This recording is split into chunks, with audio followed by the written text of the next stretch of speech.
Ndugu Mheshimiwa George Mcheche Masaju, Jaji Mkuu wa Jamhuri ya Muungano wa Tanzania, waheshimiwa majaji wa Mahakama ya Rufani na Mahakama Kuu, Mheshimiwa Naibu Mwanasheria Mkuu wa Serikali, Mheshimiwa Naibu Wakili Mkuu wa Serikali, waheshimiwa majaji wastaafu, Mheshimiwa Msajili, watumishi wa serikali, waheshimiwa viongozi wa dini, wanachama wa Chama cha Wanasheria Tanganyika, mawakili wasomi mliopokelewa hivi karibuni leo asubuhi hii, waandishi wa habari, mabibi na mabwana. Ninawasalimu kwa heshima na kwa mujibu wa kifungu cha 4 cha sheria ya Chama cha Wanasheria wa Tanganyika, TLS Section 4. Mheshimiwa Jaji Mkuu, nianze kwa kumshukuru Mwenyezi Mungu mwingi wa rehema kwa kutujalia uhai, afya njema na kutuwezesha kukutana katika siku hii adhimu ya kuwapokea wanachama wetu wapya katika taaluma hii tukufu ya sheria. Ni furaha kubwa na heshima ya kipekee kusimama mbele yenu katika tukio hili lenye maana kubwa, si tu kwa maisha yenu binafsi, bali pia kwa mustakabali wa haki na utawala wa sheria nchini. Aidha, nachukua fursa hii pia bila kuathiri hatua zozote zinazoendelea kutoa pole sana kwa wananchi waliofiwa, kupoteza ndugu, jamaa na marafiki, na wale waliopata madhara mbalimbali ikiwemo uharibifu wa mali uliotokana na changamoto za uchaguzi mkuu wa Oktoba 29. Na ni imani yangu kwamba Mungu atatuonesha namna bora ya kutoka katika changamoto hii tukiwa wamoja zaidi. Nawapongeza kwa dhati kila mmoja wenu kwa kufanikisha hatua hii muhimu. Safari yenu hadi leo imejaa bidii, uvumilivu na kujitolea. Leo mnaungana rasmi na safu ya heshima ya mawakili wa Tanzania, jumuiya ya watoa huduma ya kisheria yenye wajibu mkubwa katika kuhakikisha haki, usawa na ulinzi wa katiba vinadumishwa. Chama cha Wanasheria wa Tanganyika kinaendelea kujivunia mafanikio tangu kuanzisha kwake takriban miaka 70 iliyopita. Ni miaka ya mafanikio yaliyotokana na juhudi na uongozi wa wanachama wake waliotangulia na waliopo.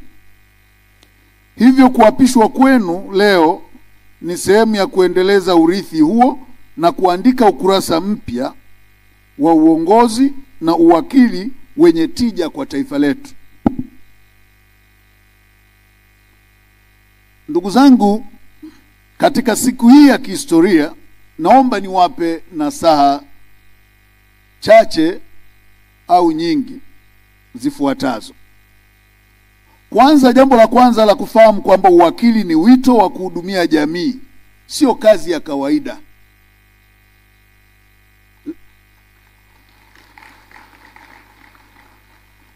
Ni muhimu kutambua kwamba taaluma ya sheria ni wito, si ajira ya kawaida. Kuwakilisha wateja wenu ni kuhudumia haki, kulinda misingi ya katiba na kuendeleza utawala bora unaozingatia sheria, usawa na haki za binadamu.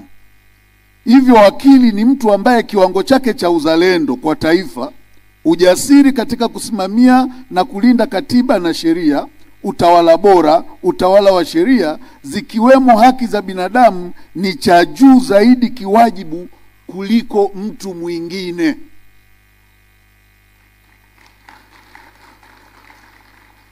Hapa mnatoka mahakimu, wanatoka wanasheria wa serikali, mnatoka maprosecutor, mtatoka mawakili. Unaposhika karatasi kufanya kazi, jua unafanya kazi hiyo ukiwajibika kwa Mungu, na ifanye kwa kiwango kama kwa ubora ambao hutaufanya tena, na Mungu akikuuliza utasema that is the only best thing I can do. Jambo la pili, mawakili ni nguzo katika jamii. Jamii inawaona ninyi kama walinzi wa haki, uadilifu na ukweli. Mnapaswa kuwa tayari kuhudumia umma katika mazingira yoyote, yawe mazuri au magumu, bila uoga, hofu, husda wala upendeleo. Nipende kuwakumbusha pia mnalo jukumu kubwa la kusimamia utawala wa sheria, haki za binadamu na utawala bora kwa mustakabali wa maendeleo endelevu na ulinzi wa rasilimali za taifa. Tunaweza tukawa na majeshi yenye kila aina ya silaha. Tunaweza tukawa na makombora. Ukishakuwa na mawakili vilaza, taifa hilo litapigwa na kila mtu. Siku hizi watu wanagombana kwenye karatasi, kwenye mikataba ya kimataifa, kwenye namna ya kuikamata dunia kibiashara, kiuchumi.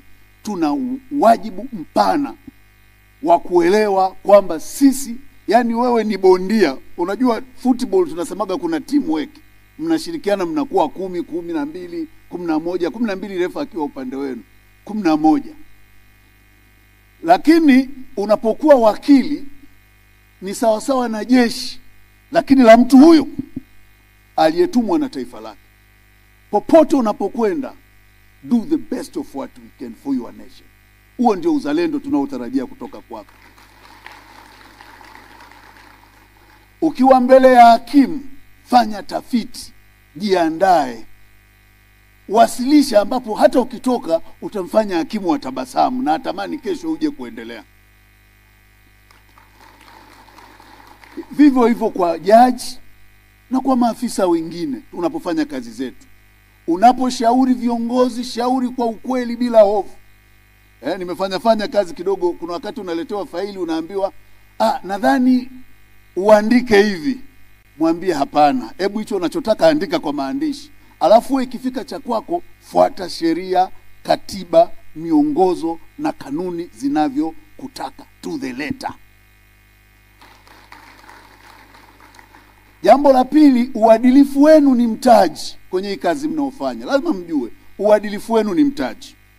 Sifa na tabia njema ni hazina isiyopimika. Uaminifu kutoka kwa wateja, mahakama na jamii unajengwa kwa muda mrefu, lakini unaweza kuporomoka kwa kosa moja.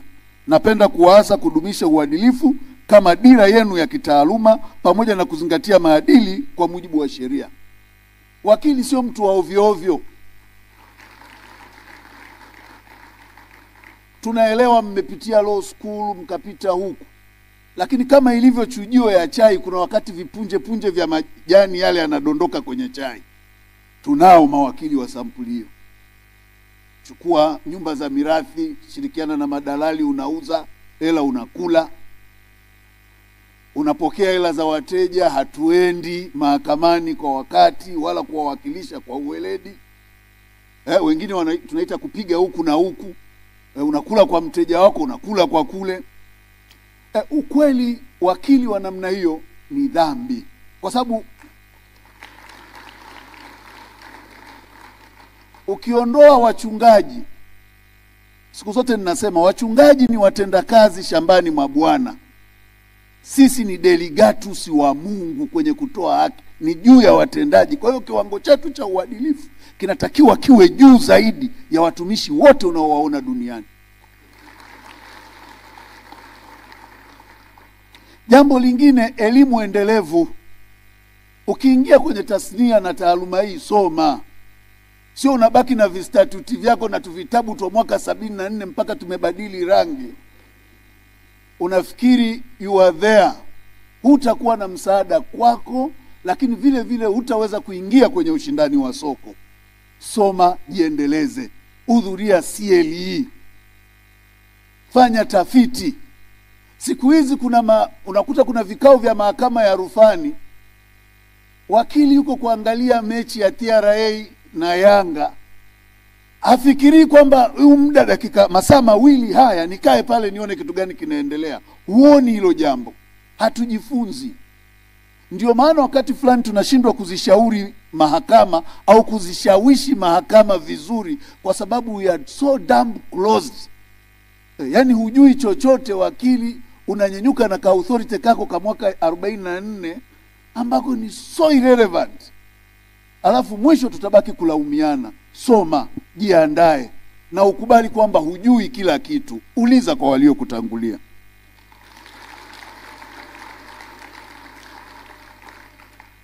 Jambo lingine, kujitolea kwa ajili ya wanyonge. Kumbukeni jukumu la kutoa. Kumbukeni jukumu la kutoa huduma za kisheria kwa watu wasioweza kumudu gharama. Ni wajibu. Is not an option, sio hiari unapokuwa wakili. Kazi yetu sio kutengeneza faida tu, bali ni huduma kwa jamii yetu. Pro bono, hilo tunaita ndio moyo wa uwakili. Usiruhusu machozi ya mwananchi yatiririke mbele zako kwa sababu amekosa uwakilishi wa kisheria katika changamoto inayompata.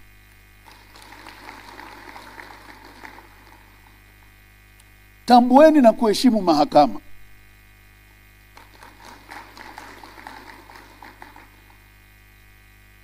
The court you see is your bread and butter. That is the first principle you must understand. Siagi yako na mkate wako ni mahakama. That is where you are making your living. Don't turn it into a hell. Mahakama ni muhimili wa utoaji haki. Heshimuni majaji, mahakimu na watumishi wa mahakama. Wafanyeni kuwa washirika wenu katika kuhudumia wananchi na utoaji wa haki. They are not your adversary. Kwa hiyo tuhakikishe tunatengeneza haiba ya taaluma yetu. Kama hakimu amekosea, kuna utaratibu. Kama jaji amekosea, kuna utaratibu. Kama hujaridhika na uamuzi, kuna utaratibu.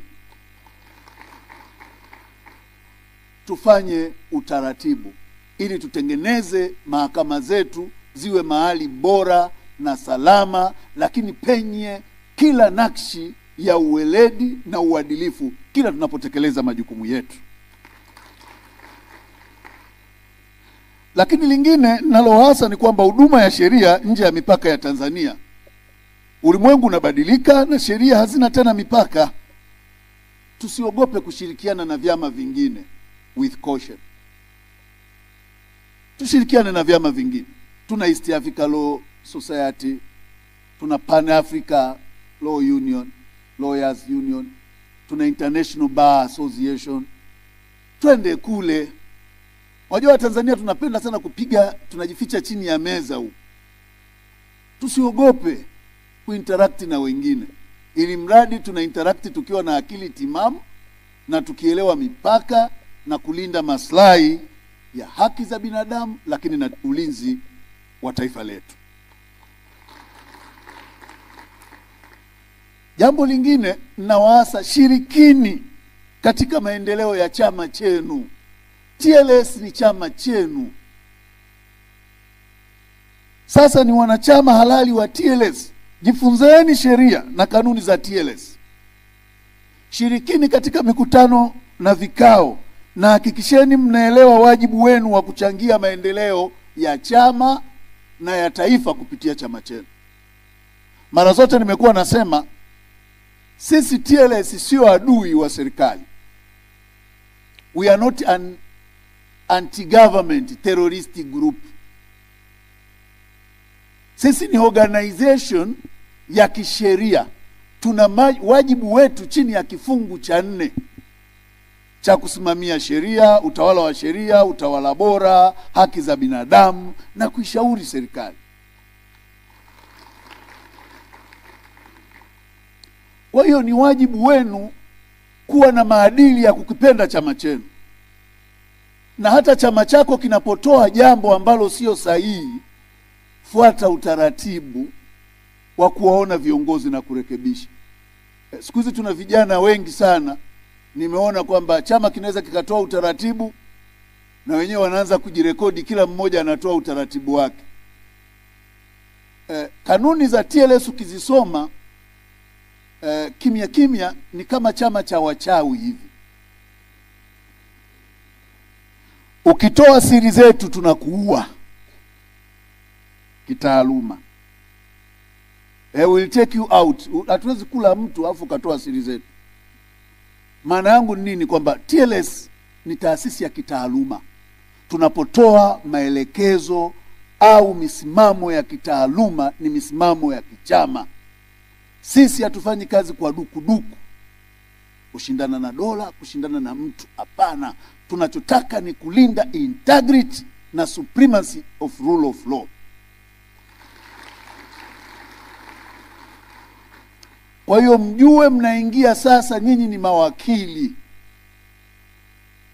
Jifunze kwa kila mtu kuwa mnyenyekevu, kwa sababu kuna wengine akifika pale mahakamani anafikiri karani wa mahakama ajui. Mimi nilichojifunza, makarani wanajua mambo mengi sana kuliko sisi mawakili. I don't know if you understand that. Unaweza kufika pale na kuambia umekosea hapa, hapaendi hivi, usivimbishe kwamba una certificate umepewa na jaji mkuu. Rudi kule, tulia, jifunze kwa kila mmoja. Ukifika mahakamani umekuta senior, wapishe, ndio utaratibu, kwa sababu unaendelea kujifunza. Sasa unakuta mtu anasema mimi nafahamiana na karani tu, nikifika pale na mkonyeza na waacha wale senior wamezubaa kwenye corridor. Tunaposema twende kwa kufuata seniority ni kwamba senior anapomuaddress judge, anamuaddress hakimu, unajifunza kitu cha kufanya.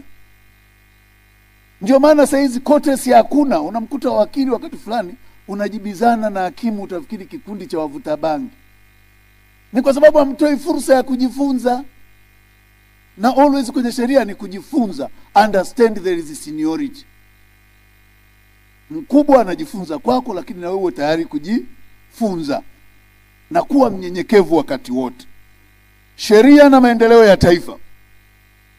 Chukueni wajibu katika kukuza uchumi wa taifa.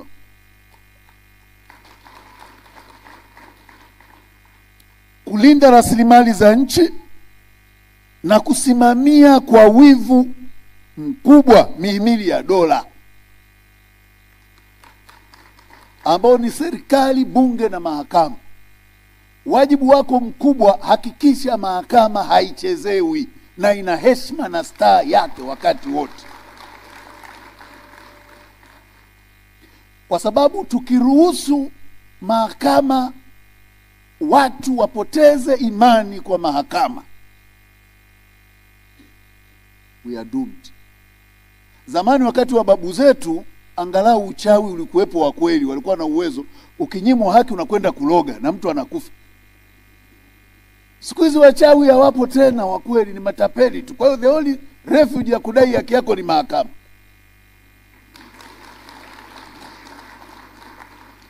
Tukiharibu hii, tutalia machozi na kusaga meno na hatutapata mtu wa kutubembeleza. Kwa hiyo kunapotokea mazingira yoyote ya kudiscredit utukufu, sizungumzi utukufu wa Mungu, utukufu wa kimahakama, ile integrity ya kimahakama ambalo ni eneo letu la kazi, yoyote anayetaka kufanya tumkemee kwa nguvu zote bila kumuogopa, na tumwambie kwa maneno makavu, stay away from the integrity of our court.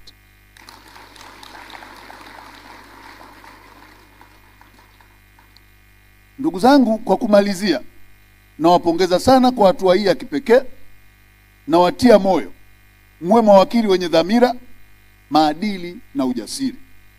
Hudumieni watu kwa huruma. Nimewaambia nyinyi ni delegatus wa Mungu. Our God is a lawyer. Mungu sio mwinjilisti wala shehe wala askofu. Mungu ni mwanasheria. Popote alipotokeza alijitokeza kisheria. Rudi kwenye maandiko yote. Kwa hiyo mna wajibu mkubwa wa kimaadili.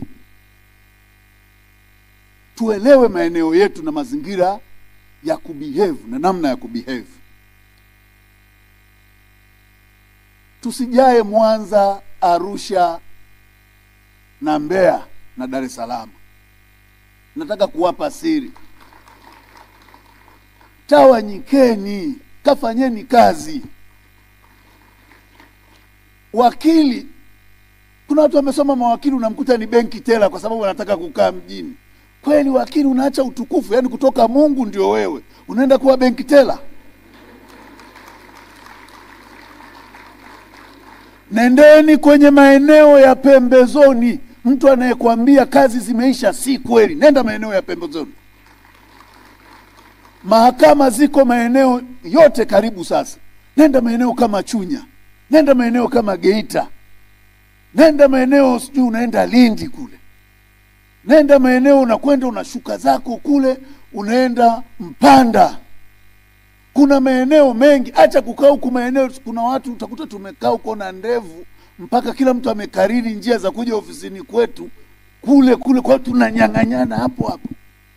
Go, nenda kajitafute. Jenzi mnasema kujitafuta. Nenda kajitafute, utajipata. Karibuni sana katika taaluma ya uwakili. Natambua pia uwepo wa mwenyekiti wa umoja wa mawakili vijana. Niliambiwa atakuwepo hapa, sijamuona. Kwa hiyo vile vile ni chukue nafasi hii kuwakaribisha katika umoja huo ambao tunaufikiria kwa namna tofauti. Tunaupenda lakini vile vile tunauangalia kwa namna ulivyo, kuona namna gani ya kuboresha. Kwa hiyo tunaomba mnapofika, karibuni, jifunzeni. Tunawapenda. TLS iko tayari kushirikiana na ninyi. Najua wengine tayari bado wako wanaendelea kuwepo mahakamani, lakini msiogope. Nani watie moyo, msipende kulipa ile nani practicing. Hichi chama ni chenu. Waheshimiwa majaji, ukitoa tu 400,000 kwa mwaka unapungukiwa nini? Lipeni kama mchango kwa chama chenu.